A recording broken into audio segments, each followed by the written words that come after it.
Recently আমি এক class 12-এর স্টুডেন্টের কমার্শিয়াল আর্টের প্রজেক্টের যে কভার পেজ সেটা করলাম। তার জন্য প্রথমেই আমি কভারটা করার জন্য ইয়েলো চার্ট পেপার ইউজ করেছি।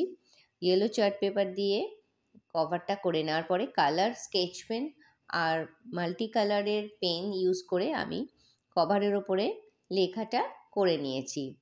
আর এই অর্ডারের কাজটাও আমার খুব চেনা জানা এক জনেরই কাজ, যেটা খুব রিকোয়েস্টের পরেই আমি কাজটা নিয়েছি। কারণ এখন আমি আর এই টাইপের অর্ডারের কাজ করি না, আগেও বলেছি। তবে করতে ভীষণই ভালোই লাগে। আর এর জন্য ডিজাইনের জন্য আমি এখানে লিফ পেন্টিং করেছি। নানান রকম পাতা আমি কালেক্ট করে নিয়ে সেখানে ফেব্রিক কালার দিয়ে কিন্তু লিফ পেন্টিংটা করেছি। তবে পোস্টার কালার দিয়েও আমি এই পেন্টিংটা করতেই পারতাম। ফেব্রিক কালার দিলে আরও ভালো লাগে, ব্রাইট হয়। আর স্কেচ পেন দিয়ে আমি ডিজাইনগুলো করে নিয়েছি।